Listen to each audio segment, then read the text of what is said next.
Some words are a match thrown into an oil well you spent 8 years protecting. You do not scream or cry. You simply watch the flames and lock the exits. People think true revenge is a screaming match. They are wrong. The most brutal revenge is simply letting gravity do its job. Here is how I taught my 20-year-old stepson a lesson: never spit on the only life raft keeping you from hitting rock bottom. Hello, everyone, and welcome back to Maya Revenge Stories. Unfortunately, YouTube has completely demonetized our channel, leaving us without the operating budget to keep bringing you these narratives. If you enjoyed today's story, please consider supporting us by joining our Patreon, where you will find exclusive, true, and much longer stories with highly detailed situations and a full cast of emotional voice actors that we simply cannot publish on YouTube. You can join our community by scanning the QR code on your screen right now, or by clicking the Patreon link down in the description or the pinned comment. Now, let us dive into today's story, told by our main character, Ellie Cruz. Downtown Austin, Texas, on a sweltering Friday night, is a neon-soaked playground for tech bros and trust fund kids playing at being industry titans. The launch party for my 20-year-old stepson's new tech startup was being held at a luxury rooftop bar overlooking the dark, winding stretch of the Colorado River. The air was thick with the scent of expensive cedarwood cologne, artisanal gin, and the desperate, buzzing energy of young ambition trying desperately to look effortless. Flashes from professional photographers bounced off the sleek glass walls, capturing every manufactured moment of brilliance and faux humility. Waiters in crisp black uniforms weaved seamlessly through the dense crowd of venture capitalists, social media influencers, and angel investors, carrying silver trays loaded with truffle hors d'oeuvres and crystal flutes of vintage champagne. It was a picture-perfect scene of American millennial success, completely coated in a thick veneer of superficiality. I stood near the edge of the velvet-roped VIP lounge, dressed in a flawless, tailored emerald green silk dress that whispered of quiet, generational wealth. Beside me stood my husband, Mark. His silver-streaked hair was perfectly styled, and he wore a bespoke navy suit that projected the exact image of a seasoned, successful patriarch. But I made sure to take a physical step backward, pulling Mark gently by the elbow to retreat into the softer, forgiving shadows. This was not our night to shine. The blinding halos of the ring lights belonged entirely to Leo and his brilliant girlfriend and co-founder, Maya. They stood at the center of the room, radiant and triumphant. Maya looked sharp and intensely determined, her eyes scanning the crowd with a calculating, sharp intellect. Leo, however, soaked up the adoration like a sponge left out in the desert rain. He wore a casual designer turtleneck and a tailored blazer, the absolute uniform of a modern tech visionary who wanted to pretend he did not care about fashion. I looked at the boy I had helped raise for the past 8 years, feeling a quiet, protective pride swell in my chest. I wanted nothing more than for him to have the entire world at his feet. The heavy bass of the electronic background music faded out, replaced by the sharp, echoing tap of a microphone. The sprawling room fell into an expectant hush as Leo stepped up to the small acrylic podium. A camera crew immediately boxed him in, live streaming the monumental moment to thousands of eager followers across multiple social media platforms. "Thank you all for being here," Leo began, his voice dripping with practiced, velvety charisma. "Tonight is not just about a software application. It is about revolutionizing how we connect as human beings." The crowd erupted into polite, enthusiastic applause. Leo smiled, a perfectly rehearsed expression of humble gratitude that belonged on a movie poster. "But I did not get here alone," he continued, his tone shifting to something deeper, more emotionally resonant. He turned his gaze toward Mark, extending an open hand. "I need to thank my father. Mark, thank you, Dad, for the massive financial backing, the endless late-night advice, and for believing in my wild vision when it was just a messy sketch on a cocktail napkin. You are the absolute rock of this family." Mark puffed out his chest, beaming with a pride that I knew firsthand was entirely hollow. He raised his glass to his son, playing the role of the wealthy benefactor to perfection. Leo then lowered his head slightly, adopting a somber, reverent look. And most importantly, I dedicate this launch to my late biological mother, Sarah. She was a fierce warrior. She fought until her very last breath, and her powerful memory is my eternal inspiration. Everything I build securely in her shadow. A collective, sympathetic murmur swept through the wealthy crowd. It was a beautiful, touching sentiment. I genuinely respected his enduring love for his mother. But then, Leo lifted his head. The manufactured sorrow in his eyes vanished in an instant, replaced by a cold, glittering malice. He turned his entire body directly toward the shadows where I stood. The cameraman, sensing the sudden, aggressive shift in energy, pivoted the heavy lens to frame both of us in a split second. Leo pointed the microphone squarely in my direction, his lips curling into a slow, deeply sarcastic smirk.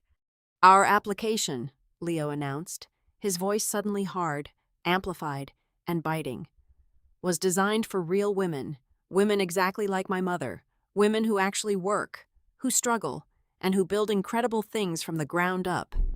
He paused for dramatic effect, letting the suffocating silence stretch out over the rooftop, making sure every single ear in the room was hanging on to his next venomous syllable. "It is definitely not built for idle trophy wives who only know how to sip iced matcha, carelessly swipe their husband's black credit cards, and who will absolutely never be half the woman my great mother was." The impact of his cruel words hit the luxurious room like a physical shockwave. The ambient, wealthy chatter died instantly. You could hear the faint clinking of ice melting in abandoned glasses. The crowd stood completely stunned, their eyes darting back and forth between the arrogant 20-year-old on the brightly lit stage and me, the silent woman standing in the shadows. The balmy Texas air turned freezing cold. I looked at Mark, my husband, the man whose fragile dignity and financial reputation I had meticulously safeguarded for almost a decade, stood completely frozen in his expensive suit. All the color drained from his face, leaving him a sickening shade of pale gray. He looked terrified, like a deer caught in headlights. But he did not step forward. He did not march up to take the microphone. He did not say a single, solitary word to defend his wife against this brutal public humiliation. Instead, he just let out a weak, awkward chuckle, desperately trying to smile at the powerful angel investors standing around him, silently begging them through his cowardly eyes to treat the vicious insult as a harmless family joke. His cowardice in that moment was absolute and unforgivable. Every eye was locked on me, waiting for the dramatic, messy breakdown. They expected me to burst into dramatic tears, to scream curses, or to run out of the venue with my hands covering my flushed face, providing the perfect, juicy viral clip for tomorrow's endless gossip feeds. I gave them absolutely nothing. I drew a slow, deep breath through my nose, feeling my racing heartbeat steady into a calm, lethal, rhythmic pulse. The maternal, protective warmth I had felt for Leo just 5 minutes ago completely evaporated, leaving behind a profound, crystalline clarity. I looked right back into Leo's triumphant, mocking eyes. I did not frown. I offered him a perfectly polite, entirely unbothered smile. Slowly, deliberately, I raised my crystal flute of vintage champagne toward him in a silent, mocking toast. I took a slow, elegant sip, letting the crisp, expensive liquid cool my dry throat. Then, I turned my back on the podium and walked away. My designer heels clicked rhythmically and steadily against the polished marble floor. I moved with absolute, unbreakable dignity, weaving through the quickly parting crowd without a single backward glance, leaving the dazzling rooftop bar and its suffocating artificiality far behind me. Less than 20 minutes later, I was sitting alone in the driver's seat of my sleek black sedan, securely parked in the shadowy concrete belly of the venue's underground parking garage. The heavy, insulated silence of the car was a stark contrast to the thumping electronic bass I had just escaped. The powerful engine was off, but my strategic mind was running at blinding speed. I reached into my leather tote bag and pulled out my silver laptop. The glowing screen illuminated my calm face in the dark.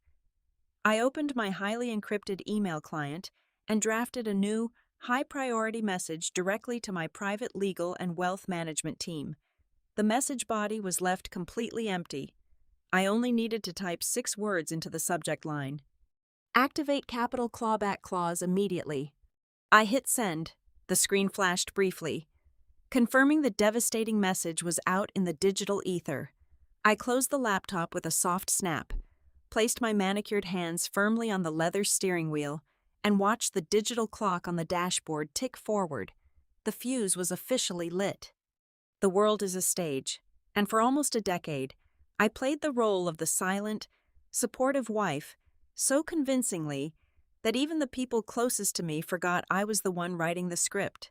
They looked at my tailored dresses and my unbothered demeanor and saw a woman who married into money. They saw a woman whose greatest daily challenge was selecting the right shade of matcha or deciding which charity gala to attend.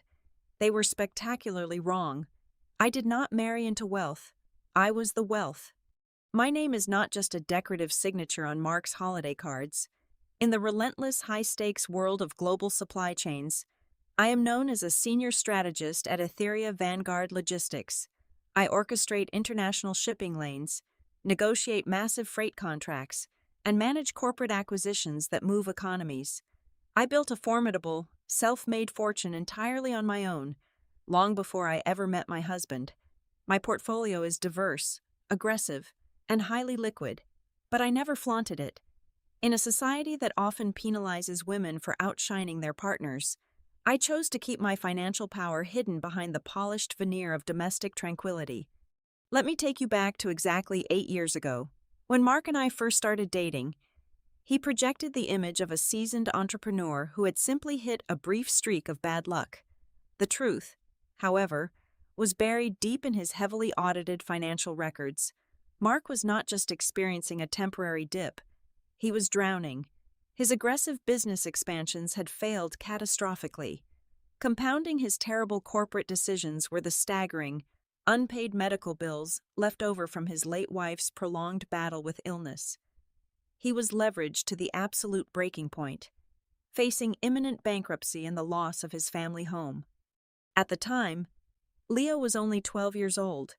He was a grieving, vulnerable boy who worshipped the ground his father walked on. Mark was Leo's hero, the brilliant provider who was going to rebuild their shattered world. I saw the absolute terror in Mark's eyes when he realized he was going to lose everything, including his son's deep admiration.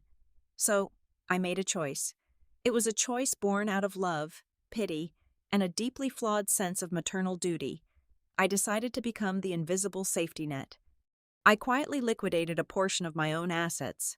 I paid off the aggressive creditors, wiped out the suffocating medical debts, and secured the mortgage on their house. I did not stop there. I meticulously set up robust educational trust funds to guarantee Leo would have access to the elite private schools and universities he was accustomed to. But I never put my name on any of the relief efforts. Through clever legal structuring and quiet offshore accounts, I funneled the money in a way that made it look like Mark had orchestrated a brilliant financial comeback. I let Mark hand Leo the polished acceptance letters and the brand new car keys, telling the boy that it was all funded by his father's hard-earned savings. I bought my husband his dignity, and I bought my stepson his childhood. This pattern of invisible financial rescue culminated in the very tech startup Leo was currently celebrating. When Leo dropped out of college to build his application, he needed massive seed funding. Mark played the role of the proud, wealthy patriarch, promising his son the world. But Mark did not have a single dime of disposable income to his name. The massive financial backing Leo proudly bragged about on stage did not come from his father. It came from an anonymous angel investment firm named Nova Crest Ventures. This firm had wired a staggering $500,000 into Leo's corporate accounts to fund the initial development phase. What neither Leo nor the business world knew was that Nova Crest Ventures was nothing more than a highly fortified shell company, and I am the sole 100% owner of that entity. I funded the entire operation from my personal reserves. Mark, of course, knew the absolute truth.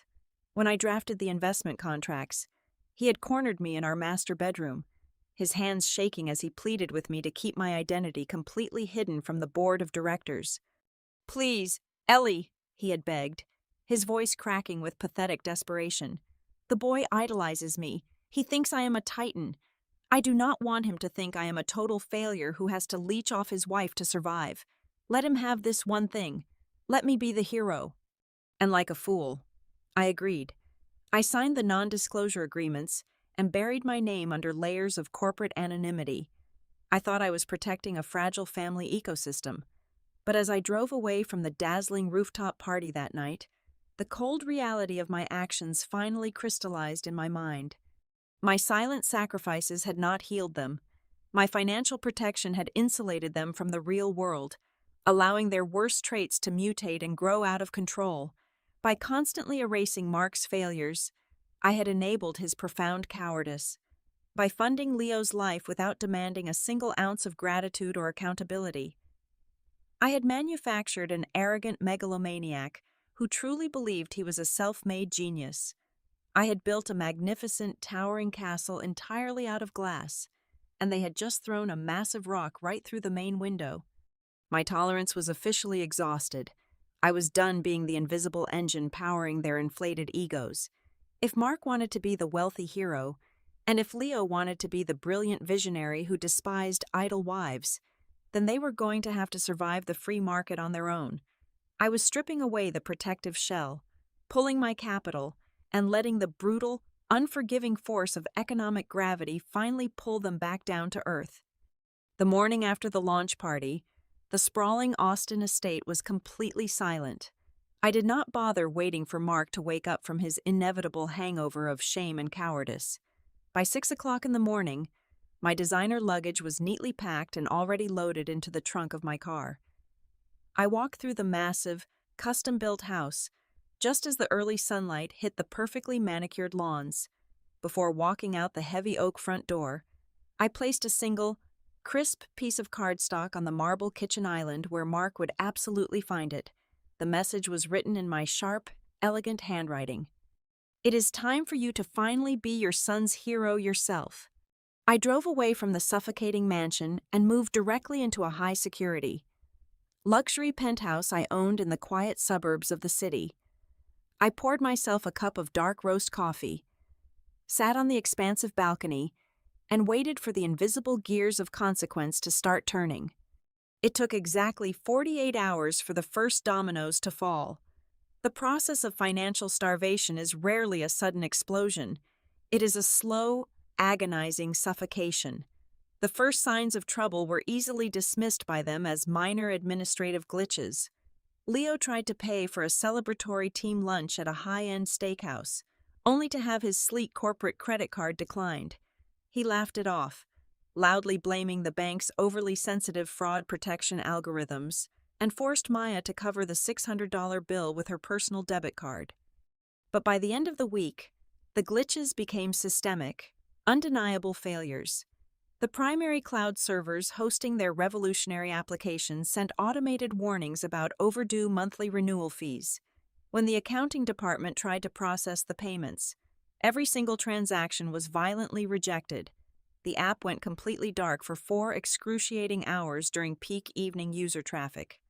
Annoyed and slightly embarrassed, Leo did exactly what he had been conditioned to do his entire life. He picked up his phone and called his father to demand an immediate cash injection. He expected an instant, unconditional wire transfer to smooth over the rough edges of his reckless spending.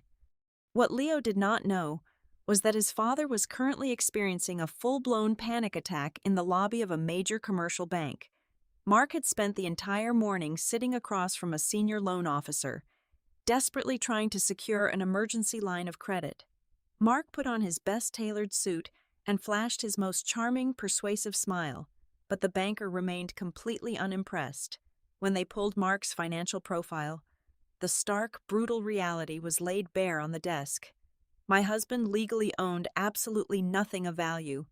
The multi-million-dollar estate, the vintage sports cars, the diverse investment portfolios, every single appreciating asset was registered solely under my name or my private holding companies. Mark's personal credit history was a barren wasteland.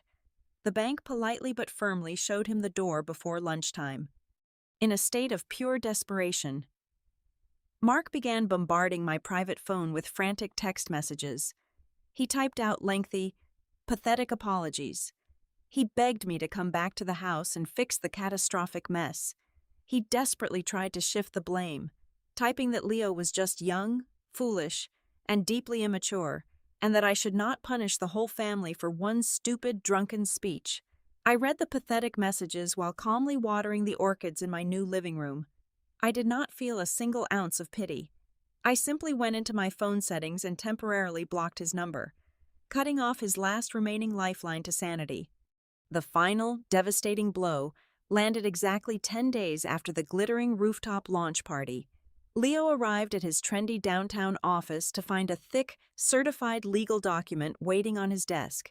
It was an official communication from the executive board of Nova Crest Ventures. The letter was devoid of any corporate warmth. It formally notified the startup that the venture capital firm was immediately halting the second phase disbursement of $250,000. Leo frantically scanned the dense legal jargon until his eyes locked onto the specific justification. The funding was permanently terminated due to a severe violation of the chief executive officer's morality and professional conduct clauses. The letter specifically cited public behavior that actively damaged the core ethical values of the investment firm, noting that an arrogant and publicly disrespectful leader was an unacceptable financial risk. In a matter of minutes, the supposedly unstoppable tech company was staring directly into the abyss of total bankruptcy. They could not pay their server costs, they could not meet their upcoming payroll, and they certainly could not afford the expensive downtown office lease. The sudden, terrifying prospect of losing his entire empire shattered Leo's carefully curated image of a zen, unbothered tech visionary.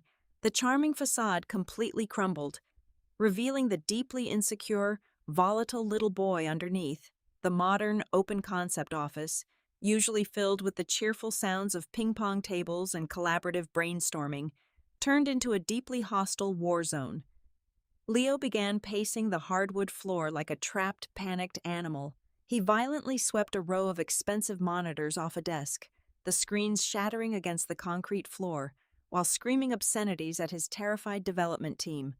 When Maya, his brilliant girlfriend and co-founder, calmly tried to intervene and suggest a rational, mathematically sound strategy to downsize and survive the week, Leo turned his full, unchecked rage onto her. He stepped into her personal space and aggressively berated her in front of the entire silent staff. He viciously blamed her marketing strategies, her operational leadership skills, and even her tone of voice for the sudden withdrawal of their angel investor. He screamed that she was not working hard enough to secure backup funding, demanding she magically fix a massive financial black hole that he had dug himself. He called her useless. He told her she was dragging his genius down. Gravity was pulling them down faster than they could ever comprehend, and the golden boy was desperately looking for anyone else to crush beneath his own rapidly sinking weight. While Leo threw childish, destructive tantrums and shattered office equipment, Mark desperately tried to control the narrative. Mark drove down to the startup headquarters in a complete panic, sweating profusely inside his expensive tailored suit. He sat in the glass conference room and spun a desperate, convoluted tale for the young co-founders. He claimed his vast liquid capital was temporarily tied up in complex overseas real estate ventures. He aggressively blamed a sudden, unforeseen macroeconomic downturn and rapidly rising federal interest rates for the abrupt freeze in their operational funding. Leo swallowed the pathetic lies completely, far too arrogant and financially illiterate to question his father's fictional empire. But Maya was a software engineer. She thrived on logic, pure data, and verifiable facts. The math simply did not add up. A legitimate angel investment firm does not suddenly pull a signed, legally binding capital disbursement over a minor fluctuation in the global market. Furthermore, she knew the specific moral violation clause cited in the termination letter was highly unusual for a standard corporate backer. Late Wednesday night, while Leo was passed out on their living room sofa from exhaustion and unchecked rage, Maya sat alone at her kitchen island. She opened her laptop and logged into the company's secure cloud storage. She bypassed the standard non-disclosure agreements and pulled up the original seed funding contracts. She was determined to find a contact number or a physical address to negotiate with the investors directly. She pulled the state comptroller registry and accessed the Articles of Incorporation for Nova Crest Ventures. The initial documents were heavily shielded by registered corporate agents in Delaware, but Maya was relentless and brilliant. She cross-referenced the banking routing numbers on their initial $500,000 seed deposit with public corporate tax filings. She spent 4 agonizing hours meticulously unraveling a highly sophisticated web of limited liability companies and blind trusts. Just past 2 o'clock in the morning, the corporate veil finally tore open. Maya traced the ultimate beneficial owner code to a single, private banking account. When the registered name flashed across her glowing screen, she did not gasp. She did not wake Leo. She just sat in absolute frozen silence. The sole managing director of their anonymous investment firm was Ellie Cruz. Maya did not confront her aggressively volatile boyfriend. She knew he would instantly spiral into defensive denial. Instead, at 9 o'clock the very next morning, she walked into the soaring, 40-story glass and steel monolith that housed the global headquarters of Etheria Vanguard Logistics. The corporate lobby was a vast expanse of cold white marble and hushed, intimidating efficiency. This was not a flashy startup playground filled with beanbag chairs and neon signs. This was the silent, heavy machinery of real global commerce. When my executive assistant escorted her up to the 38th floor and into my private corner office, Maya stepped into a room that radiated pure, unadulterated power. I sat behind a massive slab of dark walnut, finalizing a major shipping contract. Maya looked incredibly small against the sweeping, panoramic view of the Austin skyline behind me, but she stood her ground. "I know exactly who you are," Maya said softly, her voice trembling just a fraction. "I traced the tax identification numbers. I know you own Nova Crest." I did not feign ignorance. I simply closed my laptop and gestured for her to take a seat in the leather chair opposite my desk. I respected her intellect far too much to lie to her. However, she only knew a tiny fraction of the truth. I decided it was time to show her the entire terrifying iceberg. I unlocked the heavy bottom drawer of my desk and pulled out a thick, meticulously organized financial binder. I slid it across the polished wood toward her. "Nova Crest is just the final chapter of a very long book, Maya," I said calmly. "Open it." Maya hesitated for a split second, then flipped the heavy leather cover open. Her sharp eyes scanned the dense pages of verified bank statements. I watched the color completely drain from her face as she processed the last 8 years of harsh financial reality. She saw the cleared checks for Leo's elite private high school tuition. She traced her shaking finger over the fully paid premium statements for his comprehensive health insurance. She stared in horror at the original dealership invoice for his luxury sports car, completely paid off in cash from my personal checking account. There were no mysterious family trusts. There was no secret wealth from Mark. Every single privilege Leo had ever enjoyed was completely underwritten by the exact woman he had just publicly humiliated. The sheer, crushing weight of the deception broke her. Maya closed the heavy binder, buried her face in her hands, and began to weep quietly. They were not tears of sadness. They were tears of profound shame, betrayal, and sudden clarity. She realized she had been building her entire future with a man whose existence was a carefully constructed, ungrateful lie.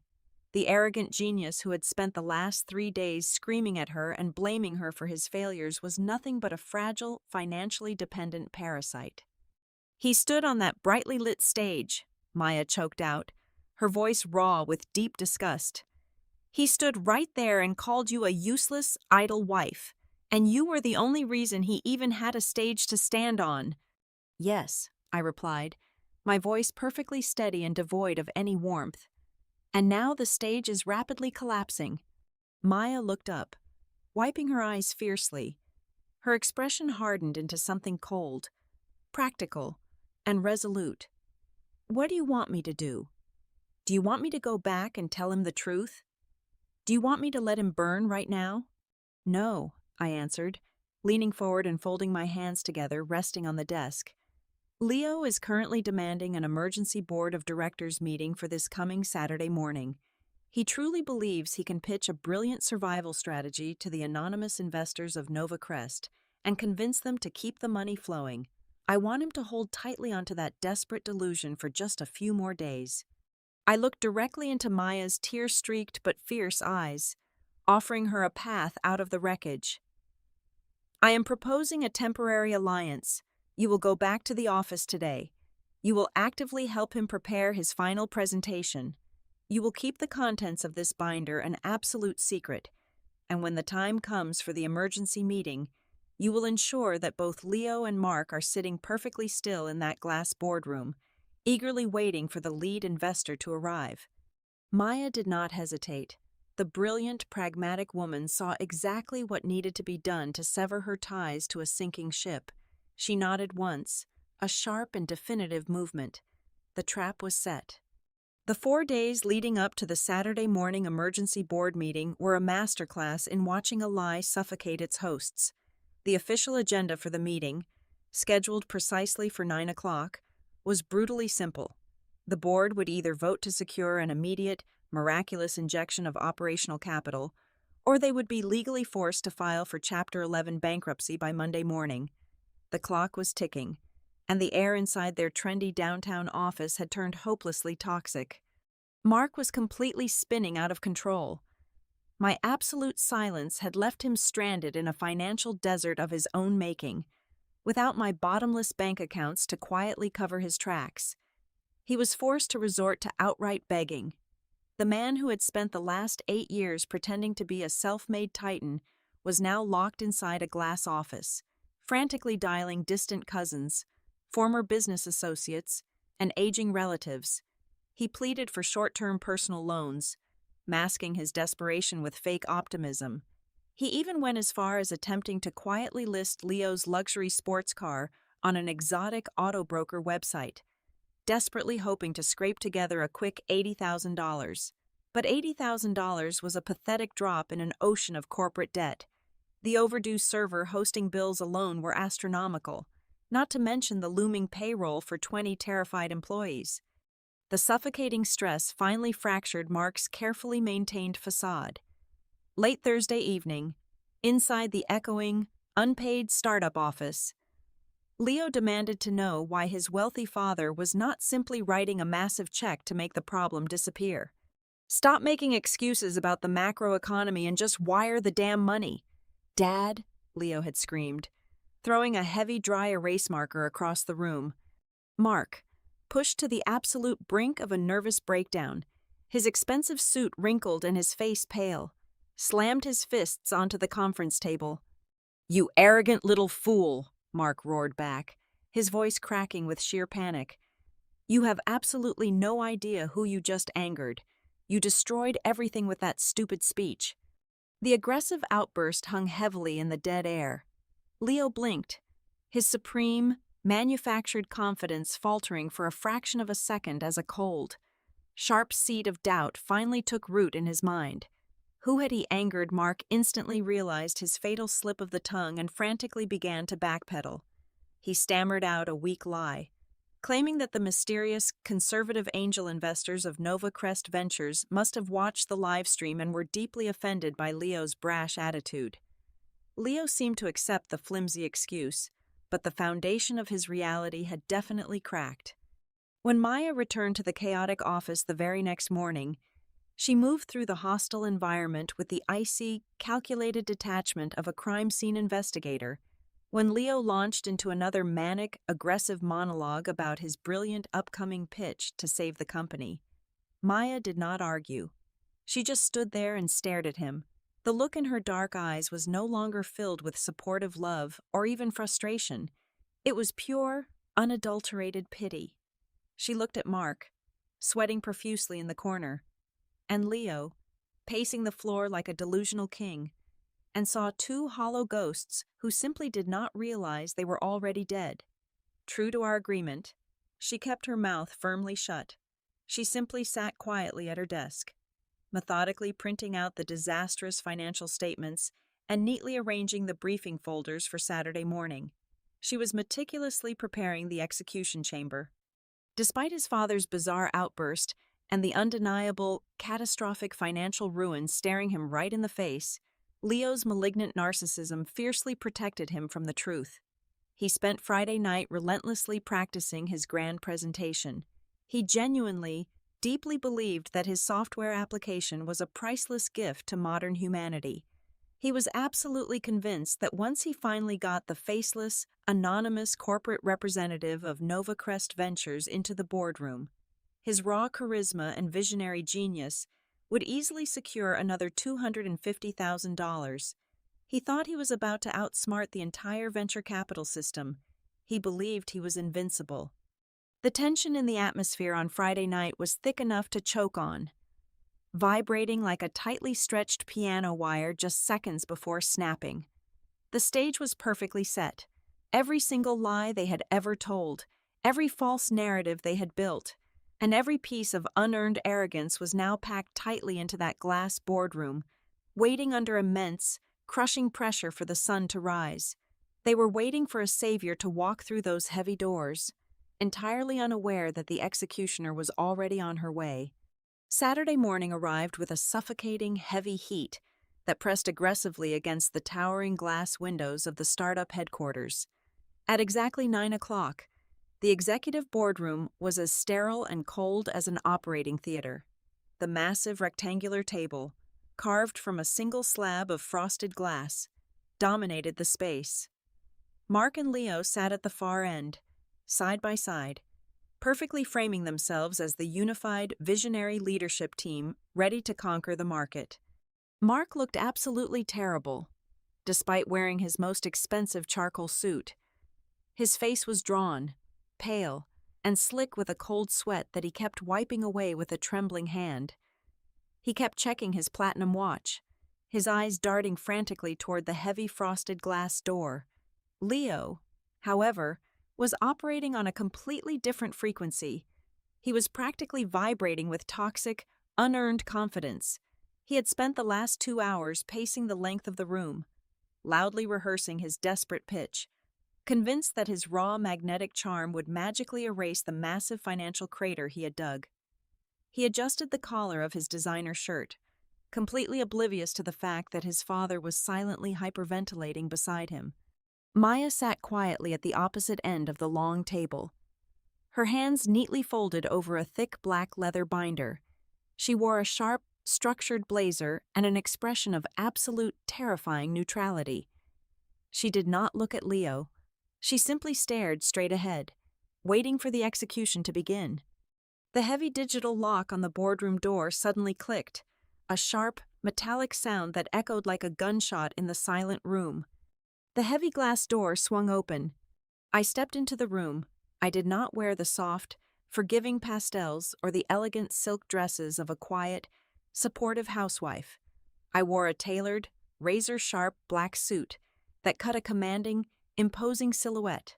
My posture was perfectly straight, my expression an impenetrable mask of absolute authority. The soft, yielding woman who had spent 8 years smoothing over their failures was dead and buried. I carried a single, slim legal folder in my right hand. My high heels clicked against the polished concrete floor with a slow, deliberate rhythm, sounding like a judge's gavel striking the bench one final time. Leo stopped mid-sentence. His confident, rehearsed smile froze on his face, rapidly twisting into a mask of pure, condescending annoyance. He let out a sharp, mocking laugh and threw his hands up in the air. "What are you doing here?" Leo demanded, his voice dripping with arrogant venom. He stepped forward, pointing a deeply disrespectful finger toward the door. This is a closed executive meeting. We are waiting for the lead investor of NovaCrest Ventures. This is a corporate environment, not a place for you to drag in your pathetic family drama. You need to leave right now before you embarrass my father and ruin this entire company. I did not stop walking. I did not blink. I did not say a single word. I simply walked over to the head of the glass table, pulled out the heavy executive chair, and sat down directly across from the two men. Mark, however, did not speak. He did not defend his son. He did not demand that I leave. He simply stared at me, his eyes widening in sheer, unadulterated horror as the catastrophic reality of the situation finally slammed into his brain. All the blood completely drained from his face, leaving him looking like a decaying corpse inside a tailored suit. He understood immediately. Before Leo could open his mouth to shout another insult, Maya stood up. The sudden movement drew Leo's furious attention, but Maya did not shrink away. She picked up the thick black leather binder she had been guarding and threw it violently across the length of the glass table. It landed right in front of Leo with a heavy, deafening thud that shook the entire room.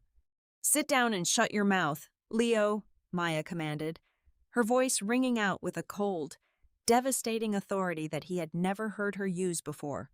Leo blinked, entirely paralyzed by the sudden betrayal of his quiet girlfriend. Maya turned her gaze away from him and gestured gracefully toward me. "Allow me to officially introduce the sole representative we have been waiting for. Please meet Ellie Cruz. She is the founder and 100% owner of NovaCrest Ventures.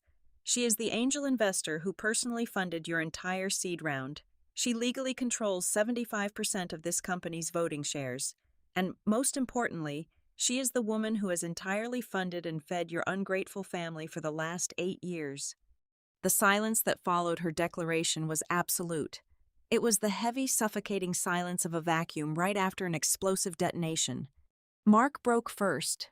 A raw, pathetic sob tore from his throat. He did not try to deny it. He did not try to maintain his dignified posture.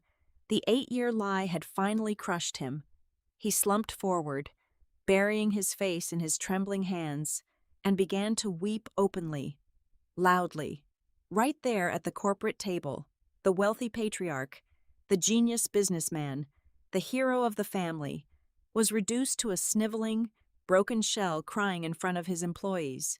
Leo stood completely frozen, his arrogant brain violently rejecting the information. His mouth opened and closed silently like a suffocating fish.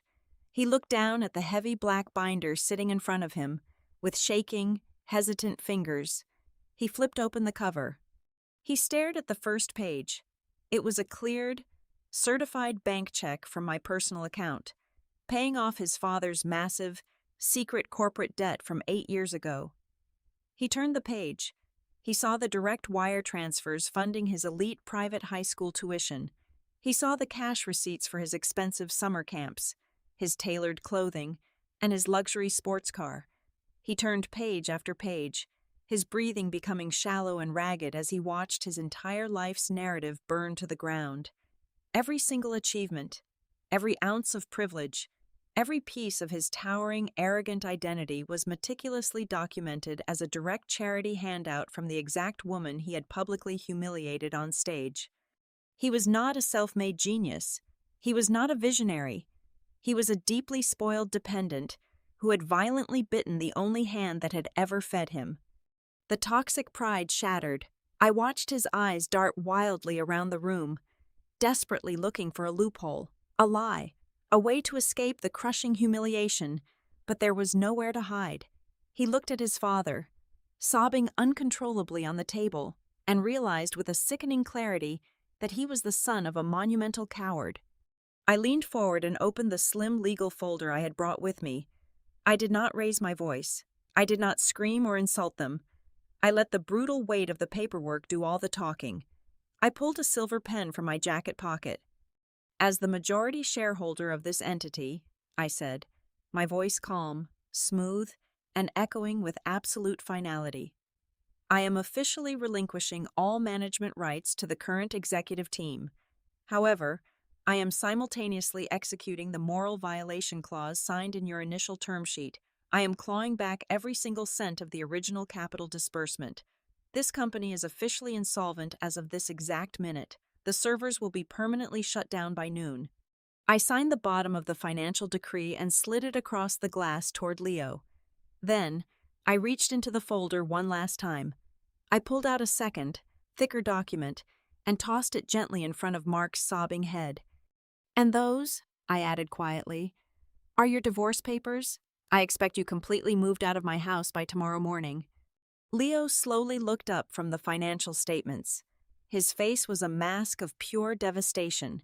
The arrogant sneer was completely gone, replaced by the terrified, broken expression of a boy who had just realized he was plummeting toward the concrete without a parachute. Tears of profound humiliation finally welled up in his eyes. I stood up from the heavy executive chair and buttoned my suit jacket. I looked down at the 20-year-old boy who had tried to build his kingdom by standing on my throat. I held his terrified gaze, ensuring he would remember this specific moment for the rest of his miserable life. "You were right. Leo," I said, my voice dropping to a low, chilling whisper that carried perfectly across the silent room. "I will never be like your mother, because your mother left behind a son, and I do not clean up garbage for ungrateful people." I did not wait for a response. There was nothing left for them to say. I turned on my heel and walked out of the glass boardroom, the sharp click of my shoes echoing behind me. Maya followed closely in my wake, not sparing a single backward glance at the wreckage she was leaving behind. I pushed through the heavy glass doors of the lobby and stepped out onto the busy Austin street. The brilliant, searing heat of the Texas sun hit my face, and for the first time in 8 years, the air tasted incredibly sweet. I took a deep, unrestricted breath, feeling a profound, undeniable sense of absolute liberation. The heavy burden was finally gone.